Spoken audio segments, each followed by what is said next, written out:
আসসালামু আলাইকুম। আসসালামু আলাইকুম ওয়া রাহমাতুল্লাহ। গতকালকে ইমতিয়াজ স্যার কি ক্লাস শেষ করতে পেরেছিল না অর্ধেক করে?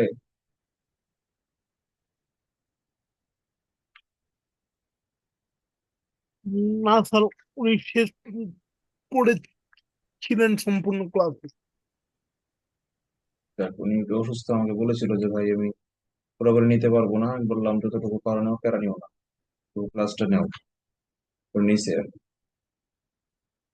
নেক্সট উইকে আশা করি ইমতিয়াজ স্যার ক্লাস নিবে। আর ইংলিশ ক্লাস সেকেন্ড ক্লাসে তোমাদের ফিডব্যাক পাইনি।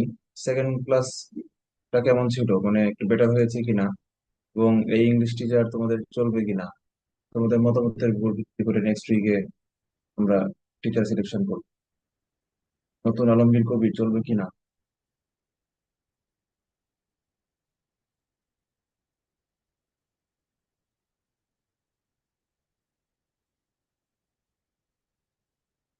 হ্যালো,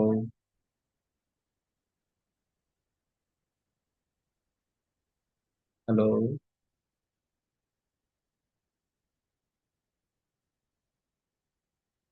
একটু মতামত দাও। জি স্যার, শুনতে পাচ্ছি। বলো তোমাদের শাকিল ক্লাস করে? আরেকবার একটু। আরেকবার? আচ্ছা, আবার বলতেছি। সাধারণ আম, সমান্তর ধারার সাথে গুণোত্তর ধারার খুব বেশি ডিফারেন্স নাই। ওখানেও প্রথম পদ ছিল এ, এখানেও প্রথম পদ এ। ওখানেও ছিল এনতম পদ, এখানেও আছে এনতম পদ। ওখানেও ছিল সমষ্টি সূত্র, এখানেও আছে সমষ্টি সূত্র। বেসিক পার্থক্য হচ্ছে এক জায়গায়, সেটা হচ্ছে আগে ছিল ডি, সাধারণ অন্তর মানে বিয়োগফল। আর এখন এখন আছে হচ্ছে আর, সাধারণ অন্তর, সরি সাধারণ অনুপাত, রেশিও। মানে আগে ছিল দুইটা পদের বিয়োগফল, আর এখন থাকবে দুইটা পদের ভাগফল, আর কিছু না। ঠিক আছে, আমি একটা এক্সাম্পল দিই, একটা ধারা লিখি, তাহলেই তোমাদের আরো ক্লিয়ার হয়ে যাবে।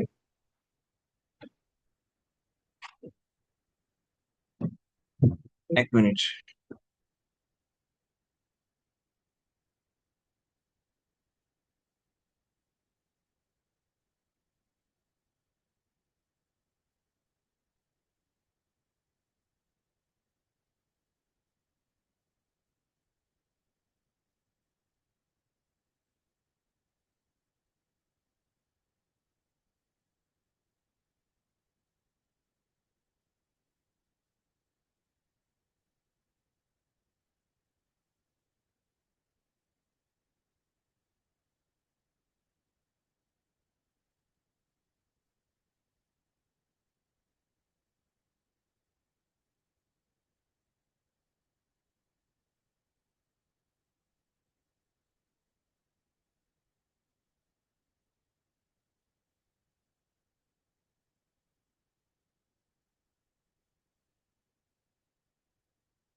কি ব্যাপার?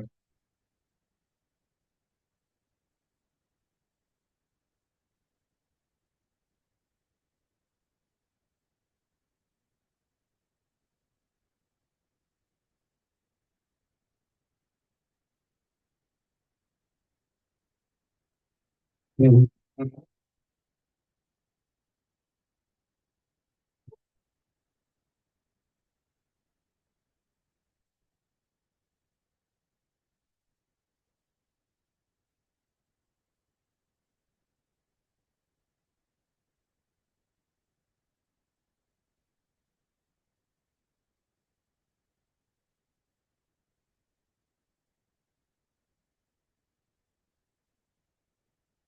ধরো একটা ধারা আছে 2 6 18 dot dot dot dot dot. তার মানে দেখো, আগে ছিল বিয়োগফল দুইটা পদের, আর এখন হচ্ছে দুইটা পদের ভাগফল। 6কে 2 দিয়ে ভাগ করলে হয় 3, 18কে 6 দিয়ে ভাগ করলে হয় 3। সবসময় মনে রাখতে হবে পরের পদকে আগের পদ দিয়ে ভাগ করতে হবে, কখনোই আগের পদকে পরের পদ দিয়ে ভাগ করা যাবে না। কোনটা বড় কোনটা ছোট, পরে প্লাস আছে না মাইনাস আছে, দশমিক না মূল সংখ্যা, মূলদ সংখ্যা না মূলদ, এগুলো কিচ্ছু ভাবা যাবে না। ডিসিশন একটাই, পরের পদকে জাস্ট আগের পদটা দিয়ে ভাগ দিতে হবে। আছে মনে করো 8, পরে আছে মনে করো 4, পরে আছে মনে করো 2, পরে মনে করো 1, ডট ডট ডট ডট, তাতেও কিছু আসা যায় না। দ্বিতীয় পদকে প্রথম পদ দিয়ে ভাগ দিতে হবে। 4কে 8 দ্বারা ভাগ দিলে হয় 1/2, 4/8 মানে 1/2। এটা 1/2 হবে আমার আর এর মান। ঠিক আছে, ওকে। তাহলে যদি আমরা n তম পদ সূত্র খুঁজি, সমান্তর ধারার সূত্র ছিল, n তম পদের সূত্র ছিল কি মনে করো তো, দেখো তো, a+n-1 * d, আর এখানে হচ্ছে ar⁴n-1। একদম মুখস্থ করে ফেলবা। n তম পদের সূত্র ar⁴n-1, n তম পদের সূত্র ar⁴n-1। আচ্ছা, তারপর 2 নম্বর সূত্রটা ছিল সমষ্টি সূত্র। কি জিনিস ছিল সূত্রটা? n/2, 2a+n-1 * d, আর এখন হচ্ছে ar⁴n-1/r-1। তো এখানে দেখো, এই n-1টা পুরোটাই আর এর উপরে পাওয়ার, কিন্তু এখানে আর এর উপরে পাওয়ার হচ্ছে শুধু n, আর এখানে -1টা বাইরে। এটা একদম মনোযোগ দিয়ে মনে রাখতে হবে, ভুল করা যাবে না। /r-1। যখন আর এর মান 1 এর চেয়ে বড়, তখন এখানে r⁴n এর মানও 1 এর চেয়ে বড় হবে, কারণ 1 এর মান পূর্ণ সংখ্যা। তাই n এর মান যখন পূর্ণ সংখ্যা হয়, 1 এর চেয়ে বড় কোনো একটা সংখ্যার উপরে পাওয়ার দিলে সেটাও 1 এর চেয়ে বড়ই হবে। 1 এর চেয়ে বড় হইলে যতই হোক সেটা থেকে 1 বিয়োগ করলে বিয়োগফলটা ধনাত্মক হবে। এই জন্য আগে r⁴n, পরে -1। কিন্তু এই আর এর মান যদি 1 এর চেয়ে ছোট হইতো, যেমন এই যে এখানে, আর সেকেন্ড কেস, আর এর মান যখন 1 এর চেয়ে ছোট, তখন r⁴n এর মানও 1 এর চেয়ে ছোটই হবে। সো 1 থেকে 1 এর চেয়ে ছোট সংখ্যা বিয়োগ করলে বিয়োগফলটা ধনাত্মক হবে। অর্থাৎ উদ্দেশ্য হচ্ছে এই বিয়োগফলটা ধনাত্মক করতে হবে। এই জন্য সূত্রটা চেঞ্জ হয়েছে, আর কিছুই না। দুইটা সূত্র আসলে একই সূত্র, একই রকম। উভয় ক্ষেত্রেই উপরে 1 এর চেয়ে বড় সংখ্যাটা আগে, এই জন্য বড়টা থেকে ছোটটা বিয়োগ। আর এখানে আর এর মান যেহেতু 1 এর চেয়ে ছোট, এই জন্য 1 এর চেয়ে ছোট সংখ্যাটা নিচে বিয়োগ করা হয়েছে 1 থেকে, যেন বিয়োগফলটা ধনাত্মক হয়। ধনাত্মক বাই ধনাত্মক। আরো মজার ব্যাপার হচ্ছে, যখন আর এর মান 1 এর চেয়ে ছোট হবে, তখনও যদি তুমি এই সূত্র বসাও, তাহলে কোনো ভুল হবে না। কারণ এই সূত্র থেকে লব ও হর উভয় জায়গায় যদি -1 কমন নেও, তাহলেই কিন্তু এই সূত্রটা আসে। আর কোনো একটা রাশি থেকে লব ও হর থেকে -1 কমন নিলে সেই রাশিটার মানের কোনো পরিবর্তন হয় না, কারণ উপরে -1 নিচে -1 কাটাকাটি গিয়ে শুধু ওই রাশিটাই থাকবে। মানে এইটা সমান সমান এইটা সকল ক্ষেত্রে প্রযোজ্য। আর এর মান যাই হোক না কেন, এই রাশি সমান সমান এই রাশি। যদি বলো এক্স সমান সমান ওয়াই, তাহলে এক্স এর মান যাই হোক আর ওয়াই মান যাই হোক না কেন, তুমি যে কোনো সমীকরণে এক্স এর পরিবর্তে ওয়াই বসাইতে পারবে। অর্থাৎ আমি বলছি, তুমি এত কথার মিনিং হচ্ছে এটাই যে সেকেন্ড সূত্রটা তোমার মুখস্থ না করলেও চলবে। তুমি সকল সূত্র যদি 1 নম্বর সূত্র দিয়ে, সকল সমষ্টির অঙ্ক যদি এই 1 নম্বর সূত্র দিয়ে করে ফেলো, সব অঙ্ক একই মান আসবে এবং সঠিক হবে। আর এমসিকিউ যেহেতু, তোমার টিচার কোনোদিন দেখতে আসবে না যে তুমি কোন সূত্র দিয়ে অঙ্ক করছো, তোমার মান ঠিক থাকলেই হইলো। এবং এটা ভুল হওয়ার কোনো সুযোগ নাই, 100% সঠিক। ওকে, নতুন একটা সূত্র শিখবো, অসীমতক সমষ্টি, অসীম পর্যন্ত, S∞। এটা হচ্ছে a/1 - r, এটা আরো সহজ সূত্র। a/1 - r, এই যে এই সূত্র থেকে এগুলা বাদ, অর্ধেক বাদ দিয়ে দাও, তাহলেই থাকবে a/1 - r। তো এই সূত্রটা, অসীমতক সমষ্টি একমাত্র তখনই সম্ভব বের করা, যখন ওই ধারাটা হবে কনভার্জেন্ট সিরিজ। কনভার্জেন্ট মানে কি? সিরিজ দুই প্রকার ধারা, একটা হচ্ছে কনভার্জেন্ট আর একটা হচ্ছে ডাইভার্জেন্ট। ডাইভার্জেন্ট মানে ডাইভার্স থেকে আসছে, মানে আস্তে আস্তে মান বড় হচ্ছে, প্রসারিত হয়ে যাচ্ছে। আর কনভার্জেন্ট মানে কনভার্জ মানে হচ্ছে মিলিত হয়ে যাওয়া, একটা আরেকটার উপর পতিত হওয়া।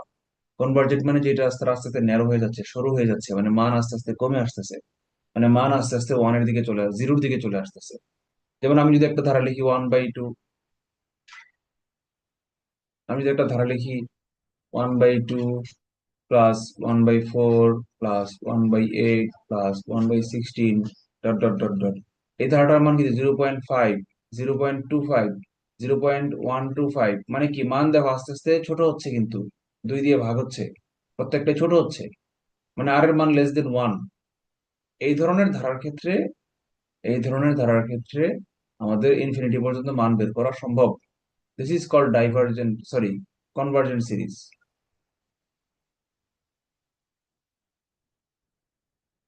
তোমাদের এটা মনে রাখার দরকার নাই, কনভার্জেন্ট শব্দটা মনে রাখার দরকার নাই, কারণ এটা তোমাদের কোনো বইয়ে নাই।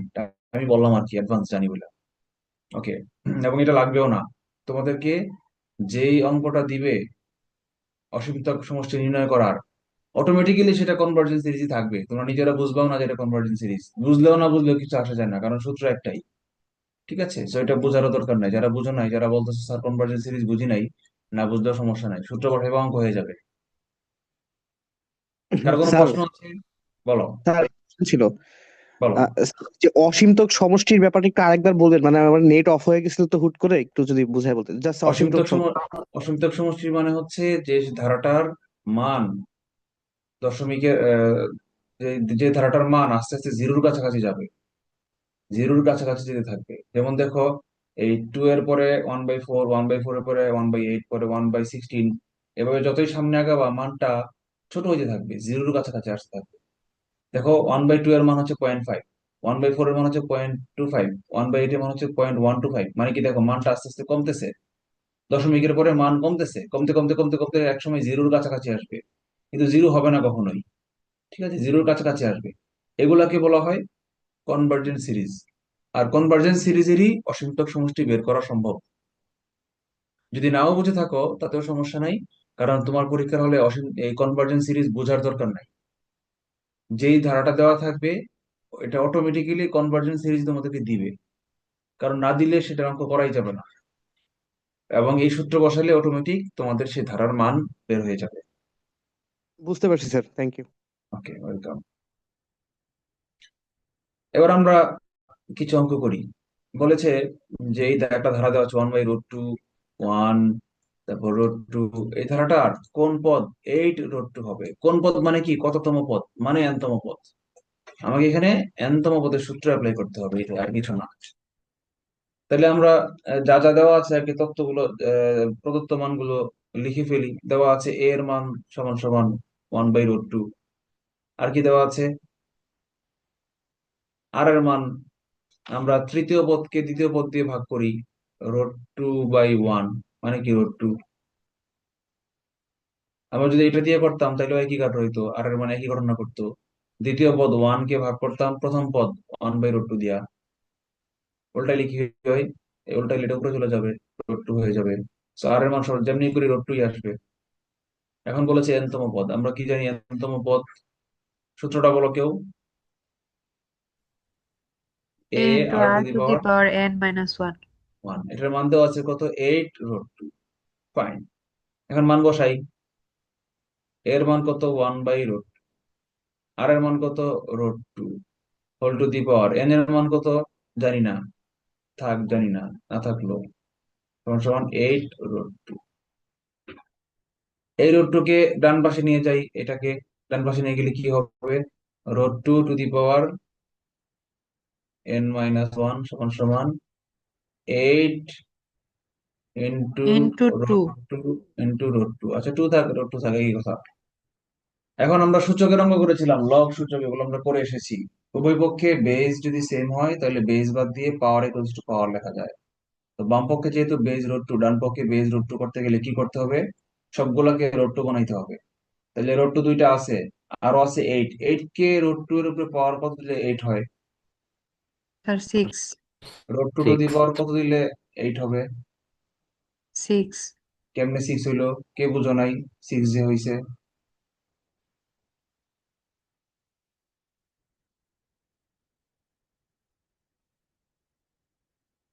সবাই বুঝছো? জি স্যার। 2 কিউবের মান হচ্ছে 8। মানে 2 কিউব জিনিসটাকে যদি আমরা 2 না লেখা রুট ওভার 2 দেই, তাহলে এই 2 কে রুট ওভার দেওয়ার মানে কি? এখানে একটা হাফ দিয়ে গুণ করা হয়েছে। আমরা জানি পাওয়ারে পাওয়ারে গুণ হয়। তাহলে হাফ দিয়ে যদি গুণ করি, তাহলে উপরে 3 কে কি দিয়ে গুণ করলে ঠিক থাকবে? 2 দিয়ে গুণ করতে হবে। তাহলে 2 আর হাফে কাটাকাটি গিয়া 2 কিউব বজায় থাকবে, মানে 8 ঠিক থাকবে। 3 দুগুণে 6, এই জন্য রুট 2 টু দি পাওয়ার 6 এর মান হচ্ছে 8। বসাইলাম 6। তার মানে কি? Root 2 to the power n - 1, এটার মান হচ্ছে রুট 2 টু দি পাওয়ার, সব মিলে কত হইলো বলো? 8 স্যার। 8। কেউ না বুঝলে বলবা। 6টা, এখানে আছে পাওয়ার 1, এখানে পাওয়ার আছে 1। আমরা জানি পাওয়ারে পাওয়ার সূচকের অঙ্কে পাওয়ারে সেম বেজের উপর আলাদা পাওয়ার থাকলে এবং মাঝখানে গুণ চিহ্ন থাকলে কি হয়? পাওয়ার যোগ হয়। 1 নাম্বার সূত্র এটা সূচকের। a two the power m into a two the power n সমান সমান a two the power m plus n, মানে 6 প্লাস 1 প্লাস 1, আরো আরো কিছু থাকলে সবগুলা প্লাস হইতো। 8। এখন বেস বেস কাটা। বেস বেস কাটা গেলে কি থাকবে?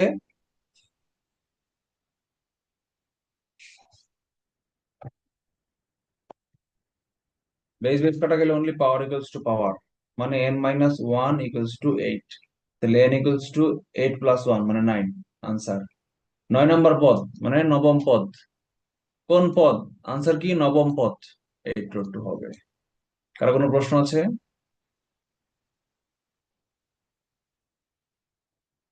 নাই।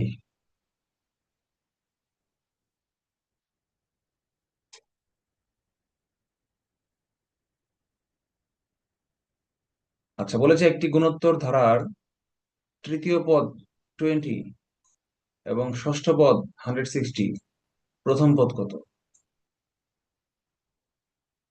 তো এটা হচ্ছে সমান্তর ধারার টাইপ 2 এর অঙ্ক। একটু আর্লি দিয়ে দেওয়া হয়েছে, নো প্রবলেম। আমরা ধরে নিই প্রথম পদ এ এবং সাধারণ অনুপাত, যেহেতু দেওয়া নাই কোনোটাই, ধরে নিচ্ছি আর। তাহলে তৃতীয় পদ, প্রদত্ত মান অনুযায়ী তৃতীয় পদ a r⁻³ - 1, মানে কি a r⁻², এর মান কত দেওয়া আছে? 20। সমীকরণ 1 দিলাম এটাকে। আবার ষষ্ঠ পদ a r⁻6 - 1, কত হবে? a r⁻5, এর মান দেওয়া আছে কত? 160। সমীকরণ 2।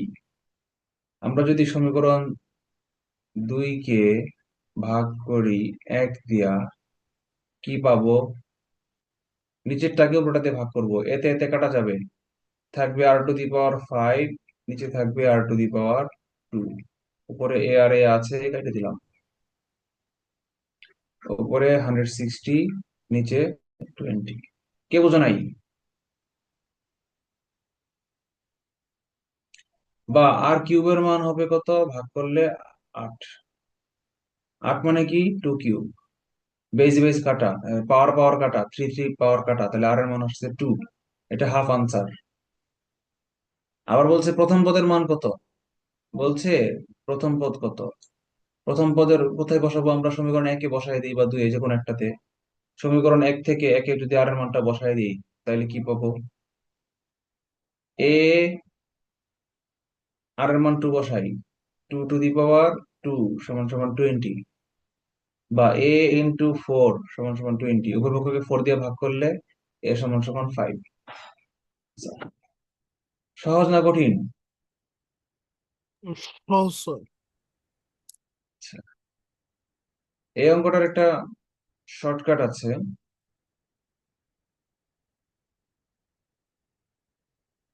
এরপরে শর্টকাট আমি ও করতে থাক, shortcut home do yourself, shortcut do yourself, shortcut do yourself. শর্টকাটটা কোথেকে করবা, ডু ইউর সেলফ কিভাবে করবা না করাইলে এখানে শিখাই আমরা শর্টকাট। শর্টকাট সূত্র তো আমি শুরুতে লিখে দেওয়ার কথা, এখানে নাই কেন, আমি একটু দেখতেছি দাঁড়াও। শিট কি তাহলে পূরণটা দেওয়া হলো কিনা। এবার কিছু বলেন কি? বলতেছি একটা শর্টকাট সূত্র ছিল, কিন্তু শিট, এই শিটে দেখতেছি না কেন, শিট কি তাহলে এটাতে তো মনে হয় না, ইয়াতে মনে হয়েছিল শর্টকাট সূত্রটা।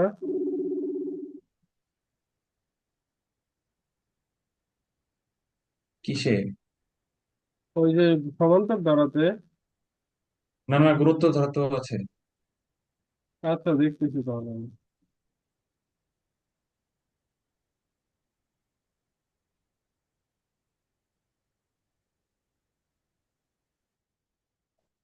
আচ্ছা,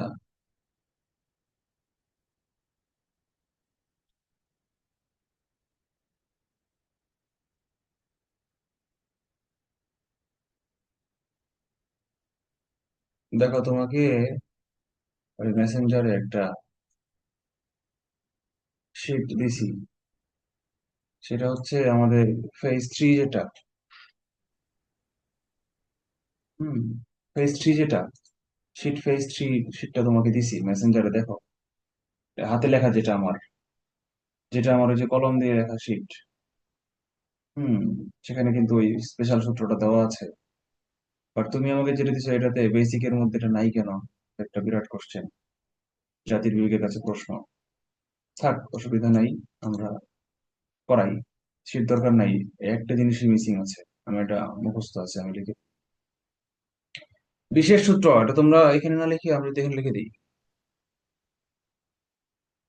এখানে লিখে দিই 4 নাম্বার বিশেষ সূত্র। এটা বিশেষ কেন, কারণ এটা পৃথিবীর কোনো বইয়ে নাই, ঠিক আছে, এটা পৃথিবীর, কদম আলী প্রোডাকশন স্যার। এটা কদমালি প্রোডাকশন, ঠিক আছে, শাশ্বত সঠিক বলতেছে, এটা হচ্ছে কদমালি প্রোডাকশন। পৃথিবীর কোনো বইয়ে যেসব জিনিস নাই সেটা হচ্ছে কদমালি প্রোডাকশন, মানে কদমালি স্যার এটা প্রডিউস করছে, ঠিক আছে, একটি বিশেষ প্রযোজনা, কদমালি স্যারের প্রযোজনা। প্রোডাকশন শব্দের কোথা থেকে আসছে বলতো, এটা হচ্ছে মিডিয়া থেকে আসছে, চলচ্চিত্র বা তোমার শর্ট ফিল্ম, ফিল্মে যে প্রযোজক, স্যার আপনি এই এরা, নামটা রাখেন, এটা অনেক ইউনিক আছে। হ্যাঁ এই জন্যই তো এটা রাখছি এখনো, নাইলে তো কবে অ্যানালিটিক্যাল ক্লাসরুম বানাই ফেলছিলাম আমার চ্যানেলের নাম। পরে আমার প্রাক্তন স্টুডেন্টরা বলতেছে, স্যার আপনার এত সুন্দর একটা নাম ছিল, এটা কই গেল, আমরা তো আপনার ওই নামটাকে মিস করি। ওকে, নো প্রবলেম। এই সূত্রটা হচ্ছে ওই যে NINF তম পদ, মনে আছে, সমান্তর ধারায় পড়াইছিলাম একটা বিশেষ সূত্র, সমীকরণ ধরে 2-3 ধাপের অঙ্ককে একবারে করে ফেলা যায় এক সূত্রে, সেটা হচ্ছে এটা, সেটা হচ্ছে যে ফাইনাল তম পদ, NF তম পদ, ঠিক আছে, আর NI ইনিশিয়াল তম পদ যদি থাকে, তাহলে আর এর মান কিভাবে বের করা যায়, direct R⁴ NF minus NI সমান সমান NF তম পদ ডিভাইডেড বাই NI তম পদ। সমান্তর ধারায় দুইটাই ছিল ভাগ, উভয় পক্ষে ভাগ, আর এখন এখানে এখানে হচ্ছে এক পক্ষে বিয়োগ আর এক পক্ষে ভাগ। এক পক্ষে বিয়োগ কেন হইলো, কারণ আসলে বিয়োগ না, আসলে এটা ভাগই। কেন ভাগ, এই জিনিসটা অ্যাকচুয়ালি কি বলতো, সূচকের নিয়ম অনুযায়ী এই জিনিসটা অ্যাকচুয়ালি একটা ভাগ। কিরকম ভাগ, আর R⁴ NF divided by R⁴ NI, কিন্তু সূচকের নিয়ম অনুযায়ী ভাগ করলে বিয়োগ হয়ে যায় পাওয়ার, একই একই বেজ আর আছে, একই বেজের উপর আলাদা পাওয়ার থাকলে ভাগ করলে বিয়োগ হয়ে যায়, এই জন্য বিয়োগ হয়েছে, এটা সূচকের নিয়ম অনুযায়ী বিয়োগ হয়েছে, কিন্তু আসলে এটা অনুপাতিক। তাহলে এখন আমরা এই যে অঙ্কটা, এই যে এটা এই অঙ্কটা, এই সমীকরণ টমীকরণ ধরার কোনো দরকার নাই, ডাইরেক্ট শর্টকাট বসাইলে অঙ্ক হয়ে যাবে, নিজেরা করবা, আমি এটা করে দেখাই দিচ্ছি, তাহলে তোমরা বুঝবা কিভাবে নিজে করা যায়। তা আমরা কি জানি, R⁴ NF মাইনাস NI মানে কি, এখানে NF কি, R⁴ ফাইনাল পরের পদ পঞ্চম মানে 5, দিস ইজ NF, এটা হচ্ছে NI মানে 2, মানে r⁵ - 2। ডান পক্ষে কি হবে? জাস্ট ভাগফল। পঞ্চম পদটা কত? 3/4। 3/4 ডিভাইডেড বাই কত? দ্বিতীয় পদ -48। বা r³ এটার মান কত? -48টা উপরে উঠলে 3/4 × 48। 4 × 48, 3 × 36, -36, -36। না, সরি, ভুল করতেছি। আরে উল্টা উপরে উঠবে কেন? উল্টায় ফেলছি আমি।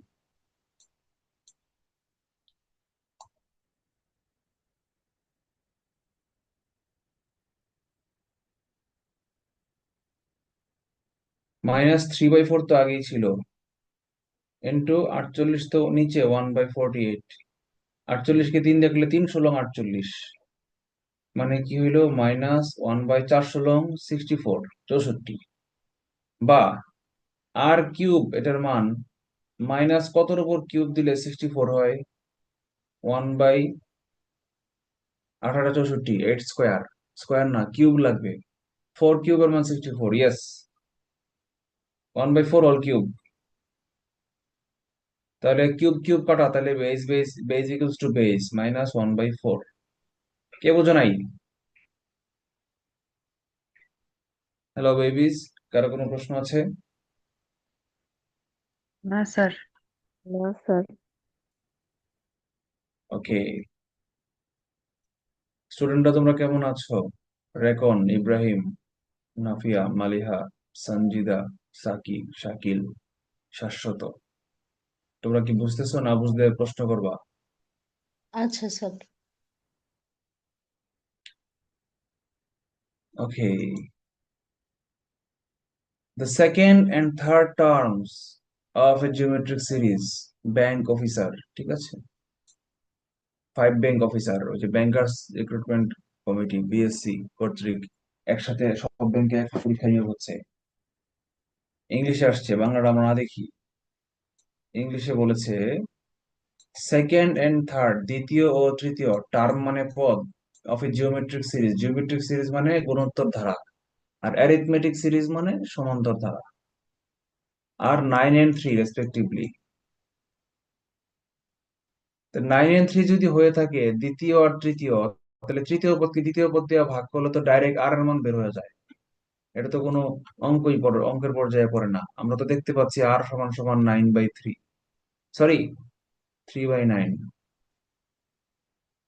তৃতীয় পদকে দেখো, ভুল করে না, তৃতীয় পদ হচ্ছে 3 আর দ্বিতীয় পদ হচ্ছে 9। তো তৃতীয় পদকে দ্বিতীয় পদ দিয়ে ভাগ করতে হবে, পরেরটাকে আগেরটা দিয়ে ভাগ করতে হবে। আমি নিজে একটু আগে ভুল করে ফেলতে চাচ্ছিলাম, দেখছো? 3/9 = কি? 1/3 আর এর মান। ওকে, দ্য ফিফথ টার্ম কত হবে? দ্য ফিফথ টার্ম বের করতে গেলে আমার এ লাগবে, ar⁵ - 1। এ তো জানি না আমরা। তো এখন সেকেন্ড টার্ম যদি 9 হয়ে থাকে, তাহলে ফার্স্ট টার্ম কত কিভাবে বের করা যায়? AR = 9। হ্যাঁ, আমরা জানি সেকেন্ড টার্ম। সেকেন্ড টার্ম যেটা দেওয়া আছে, হ্যাঁ, ar⁴ - 1 = 9 দেওয়া আছে। তাহলে ar = 9, আর এর মান আমরা জানি। তাহলে a = 9/r = 9/r এর মান কত? 1/3। 1/3 এর মান 9, 9/1/3 এর মান 27। তাহলে প্রথম পদ এর মান পাই গেলাম 27। তাহলে তো এখন আমরা ফিফথ কেন 50তম টার্ম আমরা বের করতে পারবো। তাহলে ফিফথ টার্ম কত হবে? ar⁵ এর মান কত পাইছি আমরা? 27। আর এর মান কত পাইছি? 1/3 √4। 27 × 1/3 এর মান কত? 3 স্কোয়ারের মান 9। হ্যাঁ, 81। 9 × 81, 81। 81কে 27 দিয়ে ভাগ করলে কত হয়? 3, 7 × 21। হ্যাঁ, 3, তাহলে 1/3 দাঁড়াইলো আমার আনসার। এটা হচ্ছে নর্মাল প্রসিডিওর। হ্যাঁ, এটা হচ্ছে নর্মাল প্রসিডিওর। আমরা যদি এই স্পেশাল সূত্র দিয়ে এটা করতে পারবো না। কি বলা আছে? সেকেন্ড টার্ম কত দেওয়া আছে? 9। তাহলে ফিফথ টার্ম কত? হোয়াট? তাই তো, তাই বলছে না? তো আমরা আর এর মানটা যে পর্যন্ত বের করছি, আমরা আর এর মান তো পাইছি 1/3। আর এর মান পাইছি না 1/3, আর এর মান 1/3। তাহলে আমরা জানি r⁻n(f - ni) সমান সমান nf তম বাই ni তম। এটা তো আমরা জানি, শর্টকাট সূত্র। আর এর মান বসাই 1/3 (5 - 2) কি হবে? nf তম মানে পঞ্চম পদ। পঞ্চম পদ হচ্ছে আমার আনসার। আর ni তম মানে কি? ইনিশিয়াল, সেকেন্ড পদ। সেকেন্ড পদটার মান কত দেওয়া আছে? 2, 9 বসাইলাম। 9। কে বুঝো নাই বলো? এই চারটা মান আমি বসাইলাম, কে বুঝো নাই? পঞ্চম পদ আর সেকেন্ড পদকে আমরা কম্পেয়ার করে স্পেশাল সূত্র বসাই দিলাম। তাহলে 1/3 ইন্টু 9 সমান সমান আনসার। তো 1/3 এর মান কত? 1/3 মান 27 ইন্টু 9 সমান সমান কত? 1/3 27, 1/3 আনসার। কোনটা সহজ হয়েছে? স্পেশাল সূত্র দিয়ে সহজ হয়েছে নাকি আগের স্পেশালটা স্যার। স্পেশালটা সহজ হয়েছে? ফাইন। ক্যালকুলেশন অনেক কমেছে, ধাপও কমেছে, দুইটা ধাপের জায়গায় এক ধাপ হয়েছে। সেকেন্ডলি, এই বড় ক্যালকুলেশন হয়, দেখো 27-এর সাথে 81 অনেক বড়, 3 to the power 4 অনেক বড় একটা ক্যালকুলেশন, কিন্তু এখানে ক্যালকুলেশনটা আরো ছোট হয়ে গেছে। ওকে, সমষ্টি সূত্রে আসি আমরা। এই ধারার 6টি পদের সমষ্টি নর্মাল S6 দেওয়া আছে। এর মান 1, আর এর মান ½/1 মানে কি হাফ। 6 পদের সমষ্টি S6 ইকুয়ালস টু হোয়াট? আমরা কি জানি? a r⁻n-1/r-1 হচ্ছে আমাদের সূত্র। তো ডাইরেক্ট সবই দেওয়া আছে, ডাইরেক্ট মান বসাই দেই। এর মান কত? 1 ইন্টু আর এর মান কত? ½ to the power 6 -1 by ½ - 1 to the power 6 এর মান 1 আর আর 2 to the power বলো। স্যার আর এক অন্য ফর্মুলা স্যার। শুনিনি, আবার বলো। আর এর মান স্যার লিখে তাহলে স্যার ফর্মুলায় হবে না। আর এর মান তো হাফ। আর এর মান কি বললা? দেওয়া আছে না, কি বললা? আর এর মান একের থেকে ছোট, তো ওটাকে ওই যে 1 মাইনাস মানে 1 মাইনাস ও আর ওয়ান কত? হ্যাঁ হ্যাঁ হ্যাঁ হ্যাঁ, বুঝতে আর পেরেছি, বুঝতে পেরেছি। হ্যাঁ হ্যাঁ, বুঝতে পেরেছি প্রশ্নটা। সে বলছে যে আর এর মান যেহেতু 1-এর চেয়ে ছোট, হ্যাঁ, less than 1, আমি বলছিলাম কি যে less than 1 হোক আর greater than 1-ই হোক, তো উভয় ক্ষেত্রেই একই সূত্র প্রয়োগ করলেই হয়। তো এটা প্রমাণ করলে প্রমাণ হয়ে যাক, আমি ভুল সূত্র বসাইছি, তাই না? সূত্র উল্টা বসাইছি। তো ভুল সূত্রতে দেখি তো আনসার এই 63/32 মিলে কিনা। আর ভালো হয়েছে ভুল করাতে। দেখি তো 2 to the power 6 এর মান কত? 2 কে 6 বার গুণ দিলে 2³ এর মান হচ্ছে 8। 8 ইন্টু 8 64।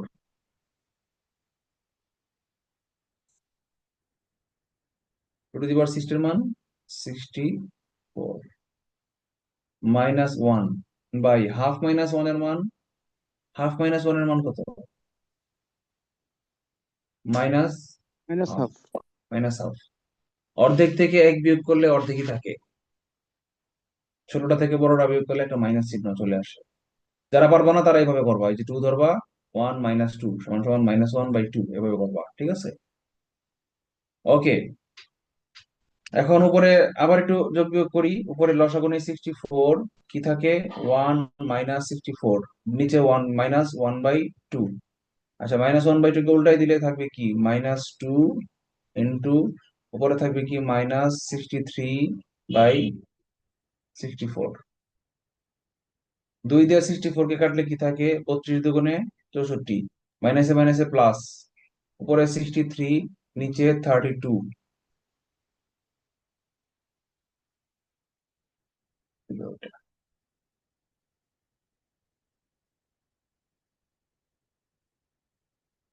দেখো মিলছে কিনা আনসার? হ্যাঁ, 63/32 মিলে গেছে। তার মানে সূত্র একটা বসাইলেই হলো। ওকে, 2, 6, 18 ধারাটির সমষ্টি, 8টা পদের সমষ্টি দেওয়া আছে। এর মান 2, আর এর মান 6/2 মানে 3। তাহলে S8 সমান সমান কি? a r⁻n-1 by r-1। এর মান কত? 3। আর এর মান সরি, এর মান তো 2, এর মান 2, আর এর মান 3, n এর মান কত? 8-1 বাই 8, না নিচে তো r-1, 3-1। মনোযোগ নাই আমার, এই জন্য উল্টা পাল্টা করতেছি, ভুল করতেছি। ওকে, 2 × 3^8 এর মান কত? 3 স্কোয়ার এর মান হচ্ছে 9, এর whole to the power 4। 9 square এর মান 81, 81 × 81, 3 to the power 4 whole square. 3 to the power 4 এর মান 81, 81 × 81 হচ্ছে 3 টু দি পাওয়ার 8 এর মান। 81 কে 2 বার গুণ করলে যা হয়,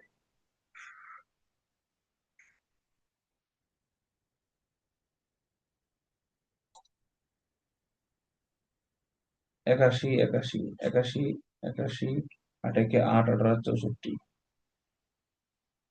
1, 8, 16, 6, 1, 5, 6, 5, 5, 1, 6, 5, 5, 1 - 1 বাই 3 - 1 মানে 2, 2, 2 কাটা।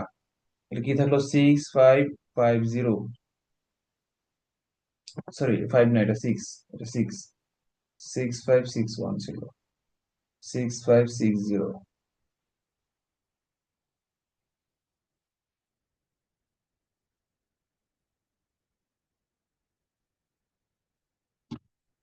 কারো কোনো প্রশ্ন আছে অঙ্কটা নিয়ে? No, sir. জাস্ট মান বসাইলে হইতেছে, তাই না? কোনো প্যারা নাই, চিল। অসীম তক, তক মানে কি? अभी तक तुम नहीं जाऊंगी, अभी तक, तक মানে হচ্ছে পর্যন্ত, আভি মানে এখন, अभी तक মানে এখনো পর্যন্ত, जब तक মানে যখন পর্যন্ত, অসীম তক মানে হচ্ছে অসীম পর্যন্ত। তাহলে এই তক শব্দটা আসছে হিন্দি থেকে। তাই না? ওকে, বলছে find the some of the series, এত বাংলাদেশ রেলওয়েতে আসছে এটা। এই সিরিজটার সমষ্টি দেখো, লাস্টে কিছু দেওয়া নাই, এই যেখানে কিছু দেওয়া নাই, তার মানে বোঝা গেছে এখানে ইনফিনিটি আছে। তাহলে এর মান কত? 1, আর এর মান কত? ½/1 মানে হাফ। তাইলে এস ইনফিনিটি a/1 - r, এর মান কত? 1, আর নিচে আছে 1 - আর এর মান কত? হাফ। 1 থেকে হাফ বিয়োগ করলে হাফই থাকে, মানে 1/2। হাফ কে উল্টাই দিলে থাকে 2। আনসার তারও সহজ, অসীমতক সমষ্টিতে আরো বেশি সহজ। এত স্বাদ কে? এখন তো স্বাদ কইতে কইতে স্বাদ বাইরে হয়ে গেছে, এটা কি তো ঝামেলা। আচ্ছা, এই অঙ্কটা দুই ভাবে করা যায়। একটা হচ্ছে নর্মাল ওয়ে, নর্মাল ওয়েটা পরে করবো, আমরা নর্মাল ওয়েতে করবো না, আমরা স্পেশাল ওয়েতে করবো। স্পেশাল ওয়েটা আগে করবো, পরে নর্মাল ওয়েতে করবো। স্পেশাল ওয়েটা হচ্ছে দেখো 0.12, আবার 0.0012, খালি 0.1 মিলে যাচ্ছে। আবার এখানে দুইটা, এই দুইটা যদি এখানে শূন্যের মধ্যে বসাই দিই, হয়ে যাবে 4টা 1 2 1 2। এই 4টা যদি এখানে বসাই দিই, তাহলে হয়ে যাবে 1 2 1 2 1 2 1 2 1 2। হিজিবিজি হিজিবিজি এগুলা কি?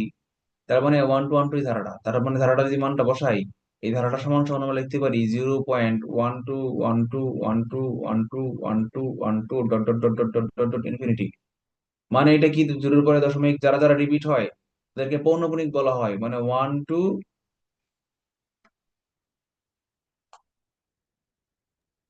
এটাকে স্যার বলা বুঝি হচ্ছে, রিড করলে ভালো হয়। আছে 0.12 পরে আছে 0.0012, এই দুইটাকে যোগ করলে কি থাকবে? এই জিরোর মধ্যে 1 2 বসা যাবে না? 1 2 1 2 থাকবে না? জি। আচ্ছা, আবার এটার সাথে যোগ করতে হবে 0012, তাহলে যদি যোগ করি আবার 0.000012 যোগ করলে যোগফলটা কি থাকবে? এই 00-র মধ্যে এই 1 2 1 2 বসে যাবে না? বসাই দেই 1 2 1 2, আর এই যে এইখানে 1 2 ছিল, এটা হচ্ছে আবার 1 2। এরপর একটা যদি আবার যোগ করি 0.00000012 থাকবে। তো মানটা কি হবে? 0.12 12 12 12 12 এরকম আজীবন যতবারই যোগ করি 1 2 1 2 1 2 1 2 থাকতে থাকবে না? হ্যাঁ, হ্যাঁ। এখন বুঝছো? জি স্যার। আচ্ছা, তো এখন এই 1 2 1 2 বারবার রিপিট হচ্ছে, এই জন্য এটা অ্যাকচুয়ালি 1 2-র উপরে পৌনঃপুনিক বলা হয়। পৌনঃপুনিক বুঝো? পৌনঃপুনিক মানে রিপিট। ঠিক আছে, পৌনঃপুনিক মানে রিপিট। আর পৌনঃপুনিকের মান বের করার নিয়ম হচ্ছে যে যতটা সংখ্যার উপর পৌনঃপুনিক থাকে ততটা 9 দিয়ে ভাগ করতে হয়। যেমন 0.12 পৌনঃপুনিকের মান হচ্ছে উপরে 12 যাবে, তাকে 9 দিয়ে ভাগ করতে হবে। এটা নিয়ম। নিয়ম কি? যতটি পৌনঃপুনিক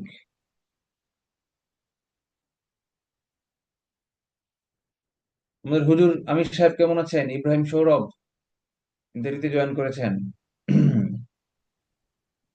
যতটি পৌনঃপুনিক ততটি ততটি 9 দিয়ে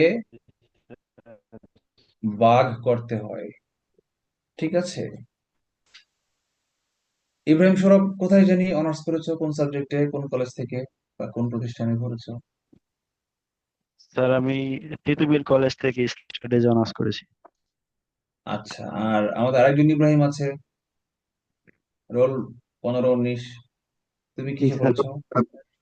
স্যার আমি ফাইনাল ইয়ার সেকেন্ড সেমিস্টারে আছি, জাহাঙ্গীরনগর বিশ্ববিদ্যালয়, biochemistry and molecular biology department. চমৎকার। জাহাঙ্গীরনগর আমার পুরো প্রাক্তন ক্যাম্পাস। আমি জাহাঙ্গীরনগরে পিএমআইটি তে ভর্তি হয়েছিলাম, post professional masters in IT, কিন্তু আইআইটি, কন্টিনিউ করিনি। আইআইটি, হ্যাঁ, আইআইটি। হ্যাঁ, আইটি পিএমআইটি, ও আচ্ছা গণিত আচ্ছা। ভবনে। বুঝতে পারছি, বুঝতে পারছি স্যার, আইআইটি ফ্যাকাল্টির আন্ডারে এটা, হুম হুম হুম, ম্যাথমেটিক্যাল অনুষদ। হ্যাঁ, কিন্তু কন্টিনিউ করিনি কারণ আহ, এক হচ্ছে জব ছিল দূরে, Madaripur, first problem. Second problem ছিল হচ্ছে ক্লাসগুলো আসলে আমি নিতে পারছিলাম না। ক্লাসগুলো মুখস্থ ভিত্তিক ক্লাস। এই ভোরবে রওনা দিয়ে জার্নি করে এসে মুখস্থ ভিত্তিক শীত মুখস্থ করার ক্লাস করে একটা সার্টিফিকেট পাবো, নাম কাওয়া আছে, সার্টিফিকেট দিয়ে আমি ধুয়ে কোথায় পানি খাবো? এই জন্য মাস্টার সার্টিফিকেট আমি নিইনি। থার্ডলি হচ্ছে এই সার্টিফিকেট দিয়ে আমি পিএইচডি আবেদন করতে পারবো না আইটি সেক্টরে, কারণ আমার ব্যাকগ্রাউন্ড আইটি ছিল না, আমার ব্যাকগ্রাউন্ড ছিল টেক্সটাইল ইঞ্জিনিয়ারিং। কিন্তু আমি পোস্ট গ্রাজুয়েট ডিপ্লোমা করেছি বাকৃবি ও, থেকে, আইসিটি, পিজিডি ইন আইসিটি। তো পিজিডি আইসিটি দিয়ে আমি কিন্তু পিএমআইটি মাস্টার্স করতে পারতাম, কিন্তু ওই মাস্টার্স করলে আমি এই সিএসসি গ্রাজুয়েট মাস্টার্স আর আমি মাস্টার্স এক হইলাম না। একজন সিএসসি ব্যাকগ্রাউন্ডের মাস্টার্স, যে সিএসসি ব্যাকগ্রাউন্ড মানে কি, যে অ্যাকচুয়ালি কম্পিউটার ইঞ্জিনিয়ার, সে সব ধরনের প্রোগ্রামিং ধরে নেওয়া যায়, সে জানে। আমি তো সব ধরনের প্রোগ্রামিং জানতাম না, দুইটা তিনটা ল্যাঙ্গুয়েজ জাস্ট বেসিক শিখছি। সো এটা দিয়ে আমি যে ফিউচারে পিএইচডি করতে পারবো এরকম কোনো গ্যারান্টি ছিল না। আবার পসিবিলিটিও ছিল, 50-50 পসিবিলিটি ছিল। কিন্তু এই শীত মুখস্থ করা সার্টিফিকেট নিয়ে আমি কি করব? এই জন্য পরে আর পড়ি নাই। প্যারার আর ভালো লাগতেছিল না, যেহেতু তখন আমার জব হয়ে গেছিল already। তার আগে আমার জব হয়ে গেছিল। পিএমআইটি তে আমি আবেদনই করছি জব হয়ে যাওয়ার পরে।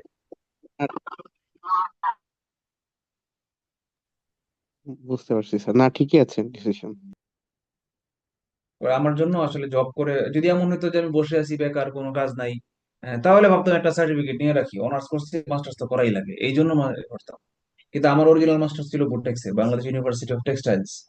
আনফরচুনেটলি অর ফরচুনেটলি ওইটাও আমি কমপ্লিট করি নাই। আমি দুইটা সেমিস্টার ফাইনাল পরীক্ষা দিয়েছি, সিজিপিএ ভালো ছিল, 3.5 না কত জানি ছিল। পরে থেসিস অ্যাপ্লাই করেছি, থেসিস প্রপোজালও জমা দিয়েছি, প্রপোজাল অ্যাকসেপ্ট হয়েছে। এখন আমি জাস্ট কয়েকদিন, 2 3 মাস আমি ফ্যাক্টরিতে গিয়ে গিয়ে একটু ল্যাবে কাজ করলে আমার থেসিস হয়ে যেত। আমি সেই সার্টিফিকেটটাও নেই নাই, মানে আমি মাস্টার্স জীবনে কমপ্লিট করি নাই।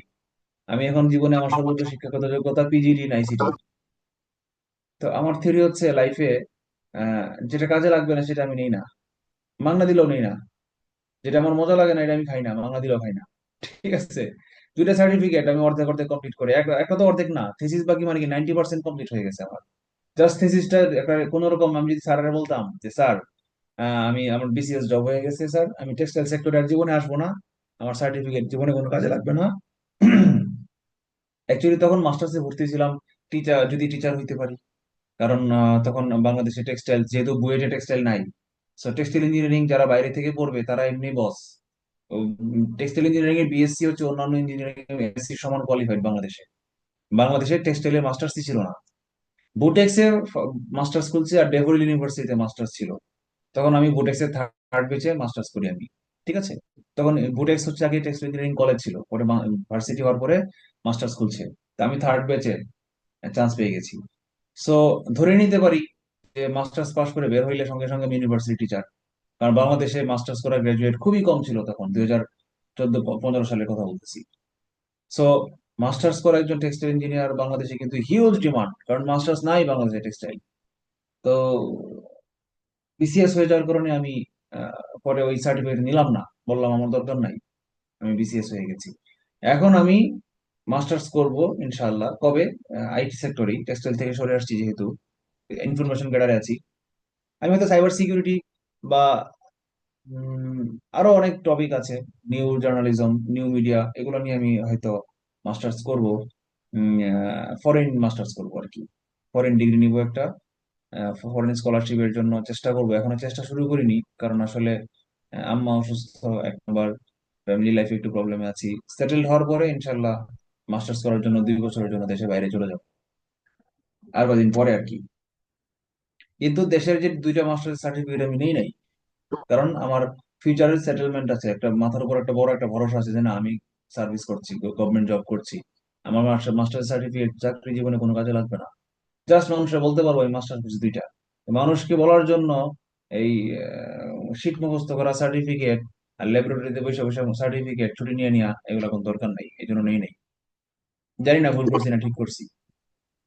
না, ঠিকই আছে। আপনার জায়গায় আমি থাকলে, ধরেন আমার যদি এরকম গভর্নমেন্ট জব থাকতো স্যার, আমার তো এসব মাস্টার্স, আপনি তো তাও 90% কমপ্লিট করছেন, আমি তো কমপ্লিট করা তো দূরে থাক স্যার, আমি খালি ট্যুর দিতাম সারাদিন যতদিন না জবে জয়েন করতেছি। আচ্ছা, পড়ালেখা সবচেয়ে প্যারা ভাই, সত্যি কথা। আমি যে মাস্টার্স করছি বলো বা আসলে পিএইচডি করছি, তোমাদের পড়াইতেছি আমার বিরক্ত লাগতেছে না। হ্যাঁ, 2 ঘন্টা না, আমি সারা রাত ক্লাস নিতে পারবো, বিরক্ত লাগবে না। সারা রাত শীট বানাবো তোমাদের জন্য 4টা পর্যন্ত। আজকে ফজরের নামাজ পড়ে ঘুমাবো, সে নিয়ত করছি। কারণ আজকে সন্ধ্যার সময় এসে ঘুমাইছি, উঠছি একদম ক্লাস 15টার সময় উঠছি, ওইটা ক্লাস মানে 2-3 ঘন্টা, 2.5 ঘন্টা ঘুমাইছি। ইচ্ছা করেই ঘুমাইছি 2.5 ঘন্টা অ্যালার্ম দিয়া। কারণ হচ্ছে আমার সারা রাত জাগতে হবে, আজকে তোমাদের শীট কমপ্লিট হয় না এখনো, শীট কমপ্লিট করতে হবে। সো এটা মজা লাগতেছে আমার। কিন্তু আমার যদি কেউ বলতো যে পরশুদিন পরীক্ষা, আজকে সারা রাত 5টা পর্যন্ত পড়বা, উফ, এটা যে কি পেইন, এই পড়ার যে কি মেন্টাল প্রেসার ভাই। বিরক্তিকর। এই যে বিসিএস ক্যাডার হওয়ার পরেও ভাই পরীক্ষা দিতে হয়েছে অনেক, এটা আরো বেশি প্যারা ছিল, যে ডিপার্টমেন্টাল এক্সাম এবং সিনিয়র স্কেল এক্সাম। এটার মতো প্যারা ঢাকা শহরে গিয়া ইউপিএসসির হলের মধ্যে, কনভেনশন হলের মধ্যে, হ্যাঁ, ভোর ভোর 4টার সময় রওনা হইতে হবে আমি ঠিক থেকে, নাহলে আগের দিন হোটেলে গিয়ে থাকতে হয়। কি যে প্যারা রে ভাই। এই চাকরির দুইটা পরীক্ষা, প্রমোশন টমোশন, সিনিয়র স্কেল পরীক্ষা ছিল যদি বলে আমার লাইফের লাস্ট পরীক্ষা। আলহামদুলিল্লাহ পাশ করছি একবারে 3 সাবজেক্ট, এবং প্রমোশনও পেয়ে গেছি 22 সালে আলহামদুলিল্লাহ। এরপরে আর জীবনে পড়ালেখা থেকে দূরে ভাবছি ভাই, মাফও চাই দোয়াও চাই, আর আমি পড়ালেখা জীবনে করবো না। পড়াবো এখন, আমি মাস্টার হয়ে গেছি, বুড়া হয়ে গেছি। স্যার আপনার তো মনে হয় বিপিএটিসি তে ট্রেনিং নিতে হয়েছে না, 6 মাস নাকি 1 বছর এরকম হ্যাঁ হ্যাঁ জয়নিং? হ্যাঁ, পিএটিসিতে, পিএটিসি ট্রেনিং নিয়েছি আমরা 2018 সালে, 66 ব্যাচে ছিলাম।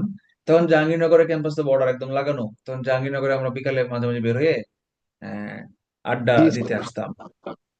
তো আমাদের একজন আপু ছিল, উম্মে হাবিবা, শিমু আপু, অনেক সিনিয়র, আমার 8-10 বছরের সিনিয়র।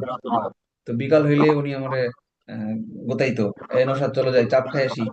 এতে জাহাঙ্গীরনগরে এই একটা মামা আছে, গ্লাস দিয়া ঘেরা, কি যেন নাম, ওই মামা খুব চিকেন চাপ বিক্রি করতো, খুব মজা করে। আমরা 4-5 জন, 8-10 জন করে করে যাইতাম আর কি। হ্যাঁ স্যার, পাশেই তো একদম। হ্যাঁ, হেঁটে হেঁটে যেতাম, মজা লাগতো। আমার হল থেকে দেখা যায় স্যার বিপিএটিসি। হম, স্বপ্ন স্বপ্ন পূরণ করো, স্বপ্ন পূরণ করো, পিএডিসি যাবা একদিন, ট্রেনিং করবা। ঠিক আছে, কোথায় ছিলাম আমরা? পৌনপুনিক। তাহলে 12/99 হচ্ছে আমার আনসার। কে বোঝো নাই? 12/99 কে দেখো একটু কাটাকাটি করা যায়, 3 দিয়ে যদি ভাগ করি, 12/99 কে আমরা 3 দিয়ে ভাগ করলে 3 4 12,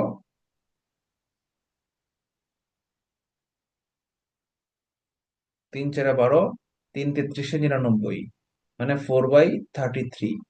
এটা হচ্ছে একটা ওয়ে, এই অঙ্কটা করার একটা ওয়ে হচ্ছে এটা। এটা হচ্ছে শর্টকাট আর কি, এটা হচ্ছে শর্টকাট পৌনঃপুনিক ওয়ে, আমরা এটাই করব। আর ব্রড ওয়েটা কি? বি- বিস্তারিত পদ্ধতি, সূত্র দিয়ে। এটা কি? এর মান দেওয়া আছে 0.12, আর এর মান দেওয়া আছে কত? 0.0012 কে ভাগ করতে হবে 0.12 দিয়ে। এটা ভাগ করলে ভাগফলটা কত আসবে? দশমিক তুলতে গেলে কি করতে হয়? দশমিকের পরে জয়টা ঘর আছে ততটা শূন্য দিয়ে ভাগ করতে হয়। তো এখানে দেখো দশমিকের পরে কয়টা সংখ্যা আছে? 1 2 3 4, মানে এই লেখাটাকে আমরা লিখতে পারি শূন্য শূন্য বাদ দিয়ে শুধু পূর্ণ সংখ্যা 1 2 একের পরে চারটা ঘর ছিল, চারটা শূন্য, 1 1 2 3 4। আর এখানে দশমিকের পরে কয়টা ঘর আছে? দুইটা, একটা দুইটা। তাহলে এটাকে আমরা লিখতে পারি 1 2, একের পরে দুইটা ঘর ছিল, দুইটা শূন্য, এক। এখন উল্টায় ফেলি, উল্টায় ফেললে কি আসে? 12/একের পরে চারটা শূন্য, ইন্টু উপরে দুইটা শূন্য, নিচে 12, 12 12 কাটা, শূন্য দুইটা কাটা, কি থাকে? 1/100 হচ্ছে আমার আর এর মান। তাহলে এখন আমরা যদি সূত্র বলে বসাই দেই, আভিতক সমষ্টি a/1 - r, এর মান কত? 0.12 বাই 1 মাইনাস আর এর মান কত? 1/100।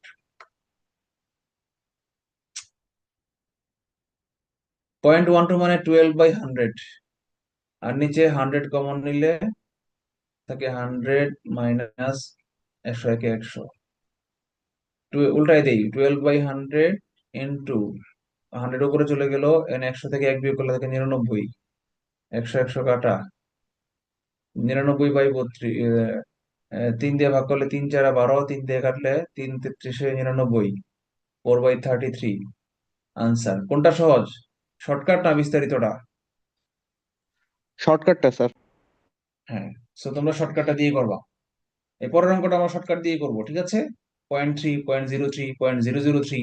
তো এটাকে যদি আমরা এই যে গ্যাপে গ্যাপে 3 বসাই দেই, তাহলে এটা কি থাকবে?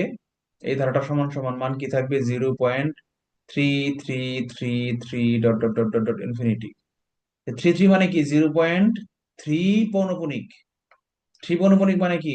দশমিক তুলে দিয়ে, সবকিছু তুলে দিয়ে, থ্রি বাই সবকিছু নাইন তুলে দিলে অনলি 3 থাকে। আর দশমিকের পরে জয়টা করে পৌনঃপুনিক, জয়টা ফোঁটা থাকবে ততটা 9 নিচে বসবে।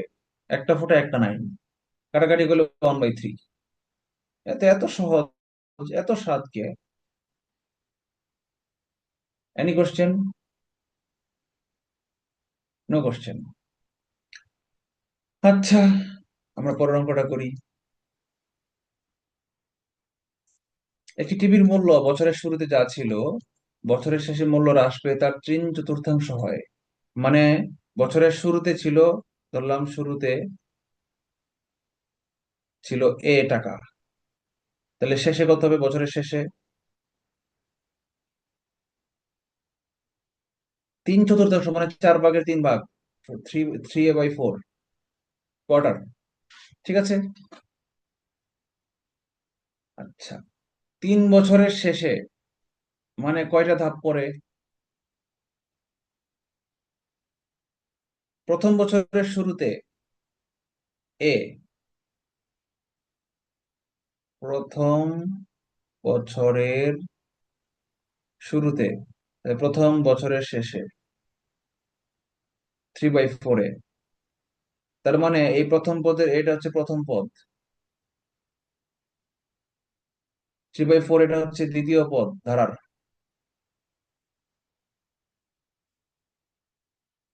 আচ্ছা, এই প্রথম প্রথম বছরের শেষে মানে দ্বিতীয় বছরের শুরুতে না?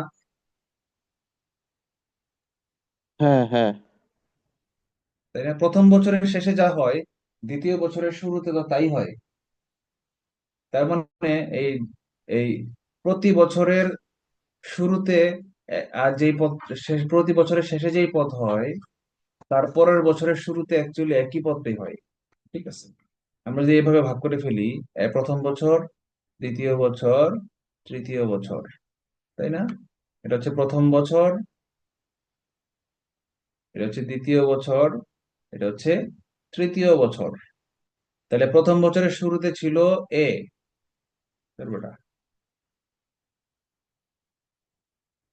প্রথম বছরের শুরুতে ছিল এ। তাইলে তৃতীয় বছরের শেষে এটা কত নং পদ?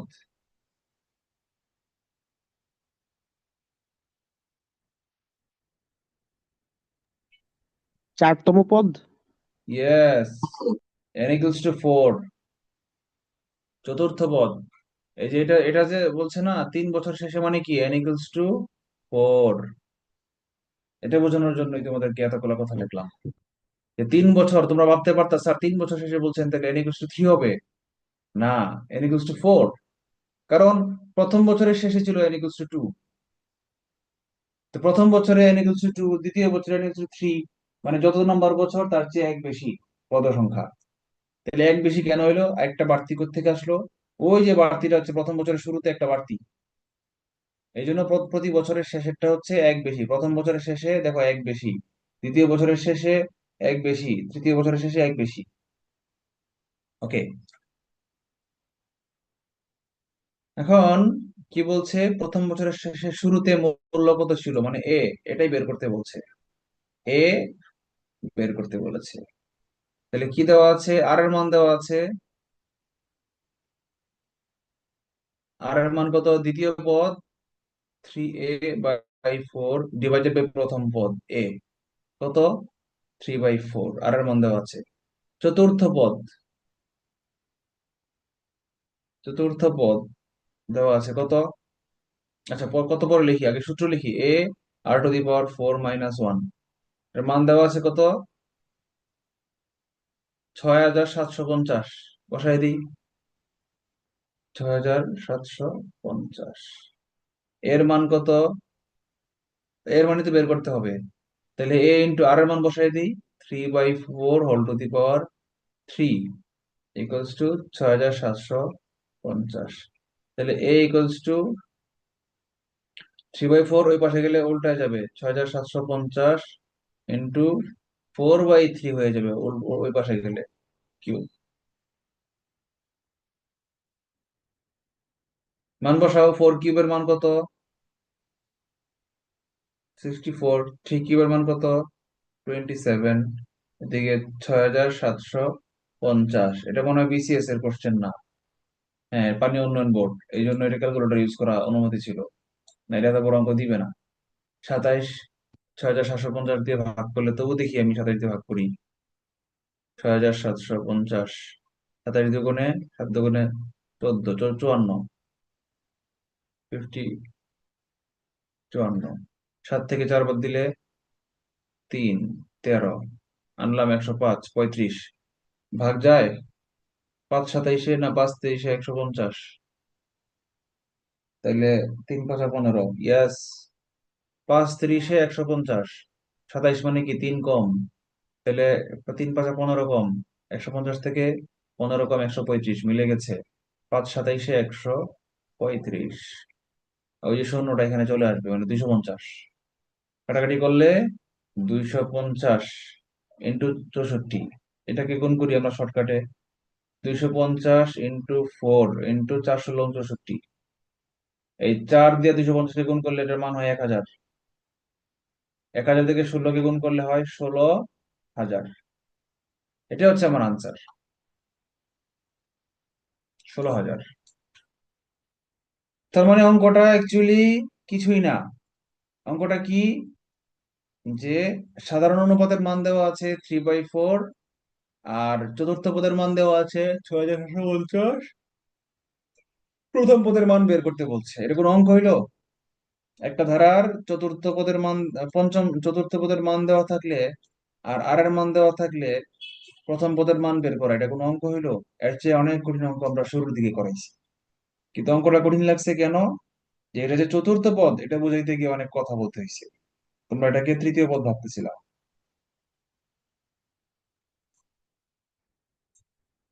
ওকে, হোমওয়ার্ক, সবাই নিজে নিজে হোমওয়ার্ক গুলো করে নিবা। আমরা কি আরেকটা চ্যাপ্টার করাবো নাকি করাবো না?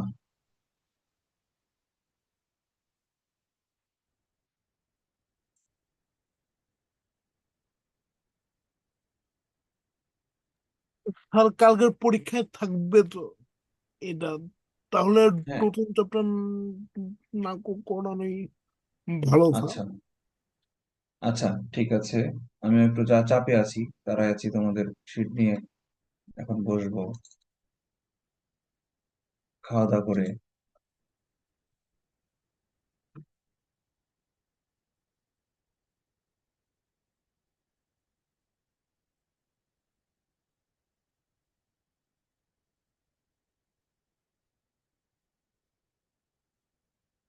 তো থাক তাহলে, আজকে বরং শেষ করে দিচ্ছি তাহলে, যেহেতু কালকে পরীক্ষা।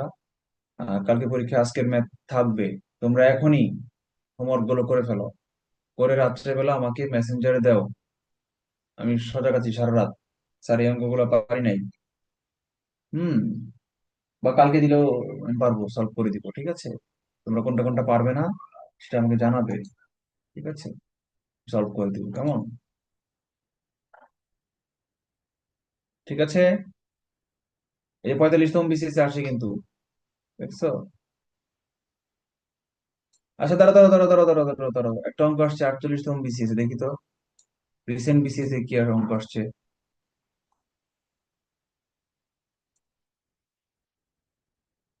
এখন তোমার বেলা নাহিয়া।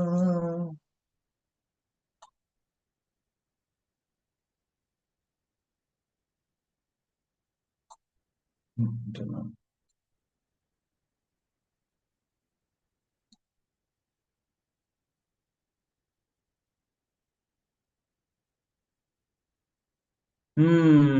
গুণোত্তর ধারায় দুইটা অঙ্ক আসছে, দেখছো? দুইটা অঙ্ক আসছে, দুইটা চ্যাপ্টারে। করাবো নাকি করাবো না? তোমরা দেখে বলবা, ডাক দেখে বলবা করাবো কিনা। তোমরা বললে করাবো, যদি বলো যে না এটা পারবো, এর পানি ভাত, তাহলে করাবো না। বলছে একটি গুণোত্তর ধারার প্রথম ও দ্বিতীয় পদ 27 এবং 9, দ্বিতীয় পদকে 27 দিয়ে ভাগ করলে তো 9/27 হচ্ছে আর এর মান, হইলে দশম পদ কত? ar⁻10 - 1। দেখো আর এর মান 1/3, আর সূত্র হচ্ছে n10, ar⁻n - 1, এর মান দেওয়া আছে 27, আর এর মান 1/3 9। এটা কোনো অঙ্ক?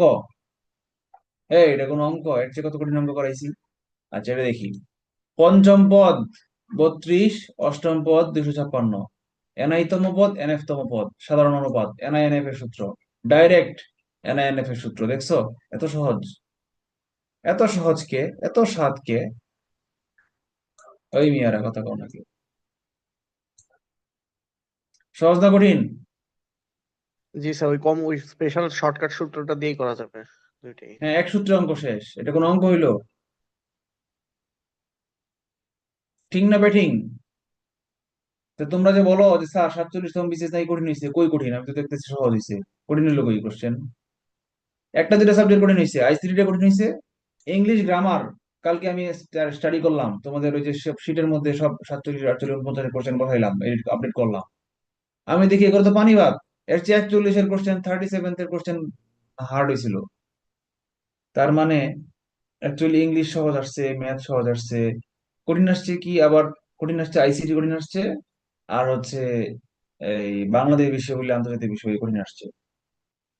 এতে তো তোমাদের চান্স পাওয়া না পাওয়া কোনো পসিবিলিটি, কোনো হ্যাম্পার হবে না। কারণ কঠিনের সাথে তোমার চেয়ে যে খারাপ পারতো সে কি তোমার চেয়ে বেশি নাম্বার পেয়ে যাবে? এমন কিছু না, এমন তো কিছু না। তোমার প্রিপারেশন, বাংলাদেশের প্রথম যে 12,000 পাস করাইছে বা 10,000, সেই 10,000 জনের মধ্যে তোমার প্রিপারেশন আছে কিনা, সেটাই ডিটারমিনার হচ্ছে তুমি পাস করবা না ফেল করবা। বুঝতে পারছো? তুমি পাস করবা না ফেল করবা, এটা ডিপেন্ড করবে অনলি তোমার প্রিপারেশন ভালো কিনা তার উপর। কোশ্চেন সহজ হয়েছে না, হার্ড হয়েছে তাহলে তো তোমার কিছু আসা যায় না। আর কোশ্চেন আসলে এত কঠিন হয় নাই, হ্যাঁ কোশ্চেন কঠিন হয়েছে ওই কয়েকটা, জেনারেল নলেজটা কঠিন হয়েছে আর আইসিটিটা কঠিন হয়েছে, বাকি সবই সহজ হয়েছে। ও, বাংলা কঠিন হয়েছে। আচ্ছা স্যার, একটা কোশ্চেন ছিল, সেটা হচ্ছে বলো। ধরেন নর্মালি যে সায়েন্স, তারপর ম্যাথ, ইংলিশ বা এইগুলাতে তো মোটামুটি সবাই দেখা যায় যে স্ট্রং একটা প্রিপারেশন নিয়ে রাখে। ইনফ্যাক্ট আপনিও আপনার একটা ভিডিওতে বলছিলেন এরকম যে যেগুলাতে একদম ফিক্সড মার্ক পাওয়া যায়, ম্যাথ, ইংলিশ, সায়েন্স, এগুলাতে ভালো প্রিপারেশন নিয়ে রাখতে, আইকিউ সহ। তো এইগুলাতে দেখা যায় যে সবাই মোটামুটি স্ট্রং মার্কই পায় বা মোটামুটি না ভালো না না, প্রিপারেশন। সবাই পায় না, সবাই পায় না।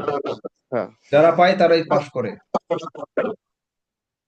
ডিফারেন্সটা আসলে হয় কোথায় স্যার? মানে ধরেন এই যে প্রিলিতে যে যারা চান্স পায় বা কঠিন এই যে বাংলা বা এগুলো প্রশ্ন কঠিন হলে, তাহলে ডিফারেন্সটা অ্যাকচুয়ালি কোথায় হয়? এই ডিফারেন্স সায়েন্স ম্যাথ এগুলোতেই হয়। বাংলা, সাহিত্য, সাধারণ জ্ঞান এগুলাতে সবাই এভারেজ নাম্বারই পায়। ডিফারেন্সটা হয়ে যায় math, science, ICT, IQ, English grammar, English literature এগুলাতেই। ইংলিশ লিটারেচারে কেউ কেউ বিলো 5 পায়, কেউ কেউ 10 পায়, কারণ লিটারেচার থেকে নাম্বার কম পাওয়া কঠিন। বুঝতে পারছি স্যার। তোমরা কি জানো ম্যাথে নাম্বার যে বাড়াইছে? আগে ম্যাথ আর মেন্টাল এবিলিটি মিলে ছিল 15-15-30, এখন করছে 20 আর 15-35। সো ওইদিকে জি তোমাদের স্যার। 5টা নাম্বার বেশি পাওয়ার সুযোগ তৈরি হয়েছে।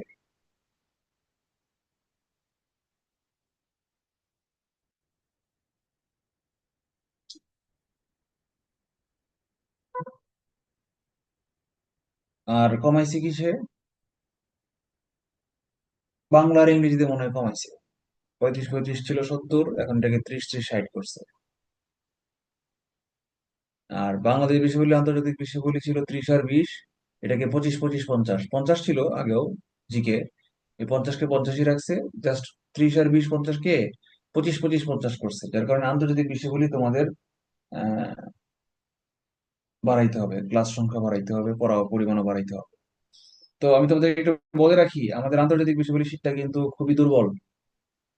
হুম। সো আন্তর্জাতিক বিষয়গুলি মানে স্থায়ী বিষয় যেগুলো এগুলো স্ট্রং, কিন্তু সাম্প্রতিক বিষয়গুলি আমার শীটে আন্তর্জাতিক বিষয়গুলি নাই। তো যেহেতু 25 দিছে, আর লাস্ট 2-3 বছরের প্রশ্ন দেখে আমরা দেখতেছি যে আগের মতো স্থায়ী বিষয় দিচ্ছে না, সাম্প্রতিক বিষয়গুলি বেশি দিচ্ছে, পরীক্ষা আসতেছে। আগে আবার সাম্প্রতিক বিষয়গুলি আসতে হচ্ছে 20-এর মধ্যে 3-4, মনে করো 43 পর্যন্ত। কিন্তু 45-এর পর থেকে 45, 46, 47, 49 এগুলোতে আমরা দেখতেছি যে সাম্প্রতিক থেকে আহ, প্রায় 30-40% কোশ্চেন আসতেছে, মানে 20টার মধ্যে 7-8টায় আসতেছে সাম্প্রতিক। তার মানে 25টার মধ্যে 10টার মতো সাম্প্রতিক চলে আসতে পারে। সো যেটা আমার শীট থেকে একটাও কমন পড়বে না, কারণ শীটে আমি সাম্প্রতিক বিষয়গুলি দেই নাই। তাহলে এখন করণীয় কি? করণীয় হচ্ছে সেই 8-10 নাম্বার কমন ফেলতে হইলে, 10টা কমন পড়বে না, সাম্প্রতিক বিষয়গুলি সর্বোচ্চ 10টা কোশ্চেন আসলে তোমাদের 5টা কমন পড়লে বা 6টা কমন পড়লে খুশি তোমরা হওয়া উচিত। কারণ সাম্প্রতিক বিষয়গুলি কমন পড়ে কম। আর স্থায়ী বিষয়গুলি যে 15টা আসবে, সেই 15টার মধ্যে তোমাদের 10টা আমার শীট থেকে কমন পড়বে। তার মানে আন্তর্জাতিক বিষয়গুলি তোমাদের পরীক্ষায় 25-এর মধ্যে আমার শীট থেকে হাইয়েস্ট 10 কমন পড়বে। তাহলে আরো 5-7 নাম্বার, যেহেতু কাটমার্ক 60% লাগে, তাহলে আরো 5-7 নাম্বার তোমাদের পাইতে হইলে কি করতে হবে?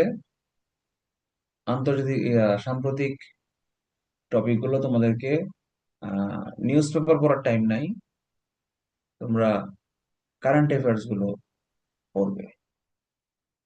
ঠিক আছে? আর আমি তোমাদের শীটটা রবিবারের মধ্যে টার্গেট নিয়েছি, শেষ করব। 3 দিন আমি শীটের মধ্যে আছি, আরো 2 দিন শীটের মধ্যে থাকবো। শেষ করে পরে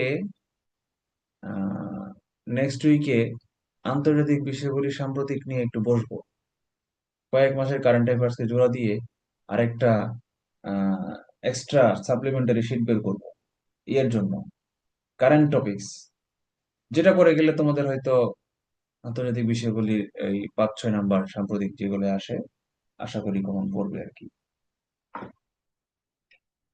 তো ভালো থেকো, শুভরাত্রি, আসসালামু আলাইকুম। এনামুল। আসসালামু আলাইকুম স্যার। ওয়ালাইকুম সালাম। এমন ক্লাসটা এন্ড করে দাও। হ্যাঁ ভাই, দিয়েছি।